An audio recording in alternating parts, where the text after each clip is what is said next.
হরে রাম রাম রাম হরে হরে। আমার মোবাইল মাতাজি কি জব করতেছে কিনা নিয়মিত একটু খবর নেওয়া উচিত। মোবাইলটা হরে কৃষ্ণ। তিনি বিষ্ণুর প্রতি অত্যন্ত আসক্ত, ভালো জব করছে না বোঝা যাচ্ছে। তার জন্য কৃষ্ণ ভক্তিতে নিবিষ্ট হয়ে আমি তো চেষ্টা করতেছি প্রভু, অনেক চেষ্টা করতেছি যে জবে মনোনিবেশ করার জন্য। এইসব বিষয় আমি চাই না প্রভু, তারপরেও কি কারণে জানি চলে আসে। আমি দেখছি যে আপনার মনটা খুব চঞ্চল। হ্যাঁ। ভালো জব করছেন না, সময় মতো ঘুম থেকে উঠছেন না, মঙ্গলেতে উচ্চারণ করছেন না কেন?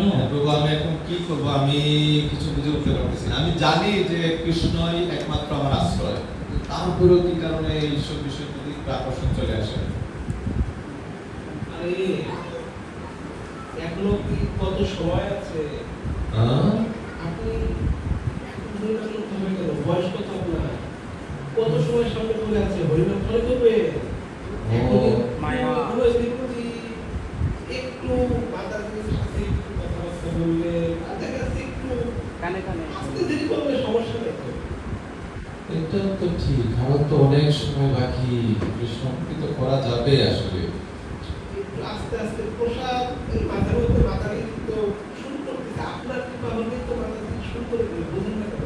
যদি আপনি একটু মাঝে মাঝে মাতারির হাতে খেলেন বা মাতারিকে মাঝে মাঝে রান্না করতে বললেন, ভোগ চাইলে আপনি লাগাই বললেন, তাহলে এটা শাস্ত্রের বিরুদ্ধ আচরণ হয়ে যায়। এখন কি করি? একটু দেখবেন যে বিকল্প বিকল্প বিকল্প শাস্ত্রে আছে না, বিকল্প বিকল্প ব্যবস্থা করতে হবে।